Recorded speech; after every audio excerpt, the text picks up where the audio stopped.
Hello दोस्तों, स्वागत है एक बार फिर से हमारे S4 study teach YouTube channel पर। जो लेकर आए आपके लिए इस बार जीके और जीएस के कुछ महत्वपूर्ण प्रश्न जो आपके एसएससी जीडी कांस्टेबल के एग्जाम में आने वाले हैं और आगे भी पूछे गए।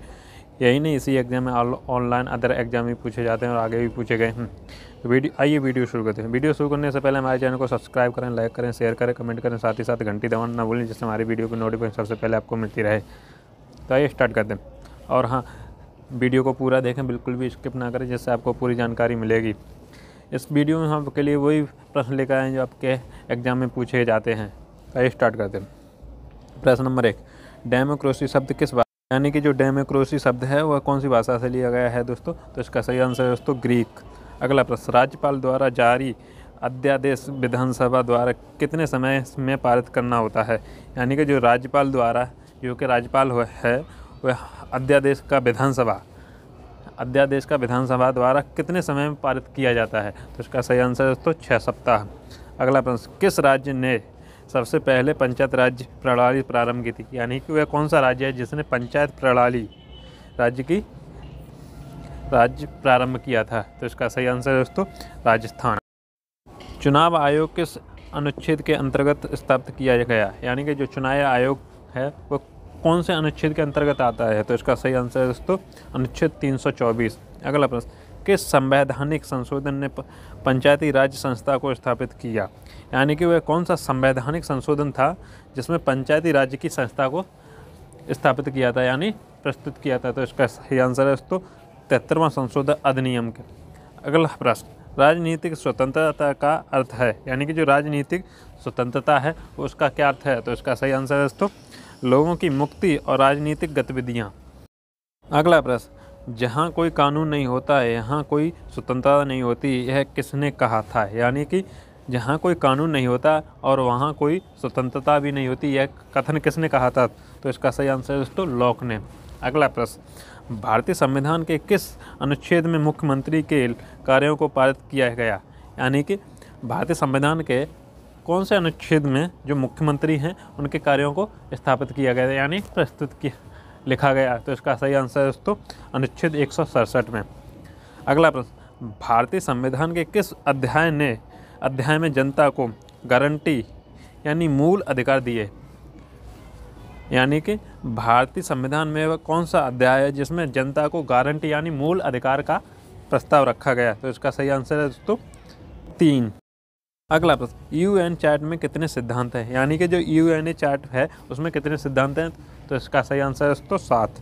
अगला प्रश्न, भारतीय संविधान का अनुच्छेद आर्टिकल 1, यानी कि जो भारतीय सिद्धांत का अनुच्छेद को इंग्लिश में कहते हैं आर्टिकल, जो अनुच्छेद 1 में भारत को क्या घोषित करता है? यानी कि जो अनुच्छेद 1 है उसमें भारत को क्या घोषित करता है? तो इसका सही आंसर है दोस्तों एक संघ और राज्य, वो संघ राज्य। अगला प्रश्न, भारतीय संविधान में अवशिष्ट शक्तियों किसको सौंपी गई? यानी कि जो भारतीय संविधान में जो अवशिष्ट शक्तियां थी वह किसको सौंपी गई थी? तो इसका सही आंसर है दोस्तों केवल संघ संसद को। अगला प्रश्न, एक धन विधेयक कहाँ प्रस्तुत किया जा सकता है? यानी कि जो एक धन विधेयक होता है वह कहाँ पर प्रस्तुत किया जाता है? तो इसका सही आंसर है केवल लोकसभा में। अगला प्रश्न, कौन सा एक निरोध अधिनियम नहीं है? यानी कि वह कौन सा एक निवारक निरोध नहीं है? तो इसका सही आंसर है दोस्तों विदेशी मुद्रा अधिनियम, यानी कि जो फेरा। अगला प्रश्न, वर्ष 1977 में किसकी अध्यक्षता के अंतर्गत पंचायत राज्य की जांच करने के लिए एक सरकारी समिति नियुक्त की गई? यानी कि जो वर्ष 1977 में किसकी अध्यक्षता के अंतर्गत, यानी जो किसकी अध्यक्षता के अंतर्गत पंचायती राज्य है उसकी जांच करने की सरकारी समिति नियुक्त की गई, यानी सरकारी समिति चुनी गई?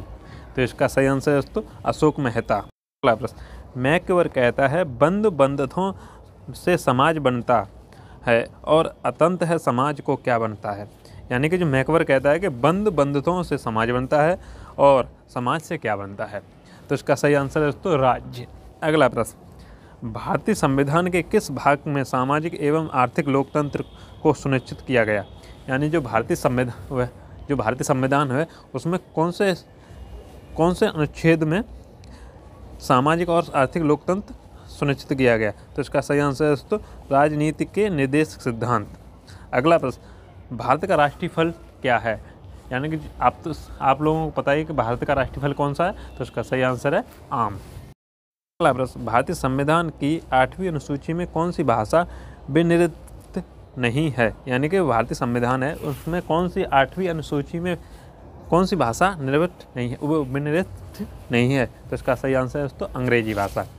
अगला प्रश्न, कितने देश यूएन जनरल असेंबली के सदस्य हैं? यानी कि यूएन असेंबली में कितने देश सदस्य हैं, तो इसका सही आंसर है दोस्तों 193। अगला प्रश्न, किस समिति यानी आयोग में केंद्र और राज्य के संबंध की जांच की? यानी कि किस आयोग ने जो केंद्र और राज्य में के संबंध की जांच की थी, तो इसका सही आंसर है दोस्तों सरकारियां आयोग। अगला प्रश्न, भारतीय संविधान के किस अनुच्छेद में सरकारी रोजगार में नागरिकों के लिए समान अवसरों का प्रावधान है? यानी कि भारतीय संविधान में किस अनुच्छेद में जो सरकारी रोजगार के नागरिकों के लिए समान अवसरों का प्रदान है, तो इसका सही आंसर है दोस्तों अनुच्छेद 16। अगला प्रश्न, राष्ट्रपति को अपना त्यागपत्र किससे प्रस्तुत करना होता है? यानी कि जो राष्ट्रपति है जब वह अपना त्यागपत्र यानी इस्तीफा किसको प्रस्तुत करता है, तो इसका सही आंसर है तो उपराष्ट्रपति को। अगला प्रश्न, भारत के प्रथम मुख्य निर्वाचक आयुक्त कौन थे? यानी कि जो भारत के प्रथम मुख्य निर्वाचक थे वो कौन थे, तो इसका सही आंसर है तो सुकुमार सेन। अगला प्रश्न, भारत के वह कौन से एकमात्र दूसरे उपराष्ट्रपति हैं जिन्होंने एस राधाकृष्णन के बाद दूसरी अनुक्रमिक अवधि में पद प्राप्त किया? यानी कि भारत के वह कौन से एकमात्र दूसरे उपराष्ट्रपति हैं जिन्होंने एस राधाकृष्णन के बाद दूसरी अनुक्रमिक की अवधि में पद लिया था, तो इसका सही आंसर है दोस्तों M.H. अंसारी।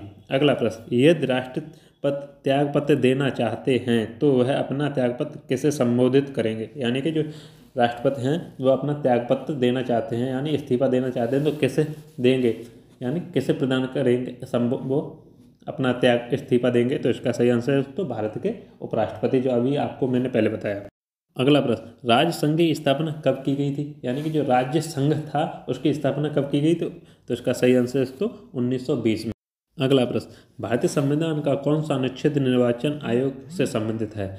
यानी कि भारतीय संविधान का वह कौन सा अनुच्छेद है जिसमें निर्वाचन आयोग स्थित है, तो इसका सही आंसर है दोस्तों अनुच्छेद यानी आर्टिकल 324। अगला प्रश्न, भारतीय संविधान के किस अनुच्छेद में अनुसूचित जातियों और अनुसूचित जनजातियों के लिए आरक्षण का प्रावधान किया गया है? यानी कि भारतीय संविधान में वह कौन सा अनुच्छेद है जिसमें अनुसूचित जनजातियां और अनुसूचित जातियों के लिए आरक्षण प्रावधान यानी प्रस्तुत किया है, तो इसका सही आंसर है दोस्तों अनुच्छेद 335। अगला प्रश्न, भारत में कौन सी प्रणाली है? यानी कि जो भारत में है वह कौन सी प्रणाली है, तो इसका सही आंसर है दोस्तों संसदीय प्रणाली। अगला प्रश्न, 1956 में राज्यों का पुनर्गठन करने से, यानी कि जो 1956 में जो राज्यों का पुनर्गठन हुआ था यानी पुनः गठन हुआ था, तो उससे क्या हुआ था 14 राज्य और 6 राज्य संघ क्षेत्र बने, यानी उससे 14 राज्य और 6 संघ राज्य क्षेत्र बने थे। अगला प्रश्न, किस आयोग के लिए भारतीय संविधान में कोई प्रावधान नहीं किया गया? यानी वह कौन सा आयोग है जिसमें भारतीय संविधान में कोई प्रावधान नहीं किया गया था, तो इसका सही आंसर है तो योजना आयोग। अगला प्रश्न, यदि केंद्रीय संसद को राज्य सूची में शामिल विधायी शक्तियों और विषयों का ग्रहण करना हो तो इस आशय को प्रस्ताव किसके द्वारा पारित किया जाएगा? केंद्रीय संसद को राज्य सूची में शामिल है, यानी केंद्र संसद को जब किसी राज्य सूची में शामिल या विधायी शक्तियों या उसके विषय में जब ग्रहण किया जाता है तो इस आशय को प्रस्ताव करने के लिए प्रस्ताव किसके द्वारा प्राप्त किया जाता है, तो इसका सही आंसर है तो राज्यसभा के द्वारा। अगला प्रश्न, जैव मंडल से प्राप्त और ऐसे स्रोत कौन से हैं जिनमें जीवन होता है? यानी कि जो जैव मंडल से प्राप्त और ऐसे कौन से स्रोत हैं जिसमें जीवन भी प्रारंभ होता है, जीवन भी है, तो इसका सही आंसर है तो जैविक स्रोत। अगला प्रश्न, जूट उत्पादन में सबसे प्रचुर प्रदेश कौन सा है? यानी कि जूट के उत्पादन में सबसे प्रचुर यानी उत्तम देश प्रदेश कौन सा है? तो इसका सही आंसर है दोस्तों पश्चिम बंगाल। अगला प्रश्न, कौन से देश पाक स्ट्रेट से जुड़े हैं? यानी कि वह कौन सा देश है जो पाक स्ट्रेट है? पाक स्ट्रेट यानी राम ने जब सेतु बनाया था श्रीलंका में जाने के लिए तो उसे पाक स्ट्रेट कहते हैं। तो कौन से देश जुड़े हैं? तो भारत और श्रीलंका। बस, किसी राजनीतिक दल को पंजीकृत दल की स्थिति पाने के लिए कम से कम कितने प्रतिशत मत पाने चाहिए? यानी कि कोई राजनीतिक दल हो उसे पंजीकृत वो दल में स्थिति पाने के लिए कम से कम उसे कितने % मत यानी वोट चाहिए? तो इसका सही आंसर है दोस्तों 3%। अगला प्रश्न, पंचशील के सिद्धांतों का प्रस्तावक कौन था? यानी कि जो पंचशील के सिद्धांत है उसका प्रस्तावक किसने रखा था? तो इसका सही आंसर है दोस्तों पंडित जवाहरलाल नेहरू ने। अगला प्रश्न, सदन में राष्ट्रपति के विरुद्ध महाभियोग प्रस्ताव पास करने के लिए कितने सदस्यों का समर्थन चाहिए?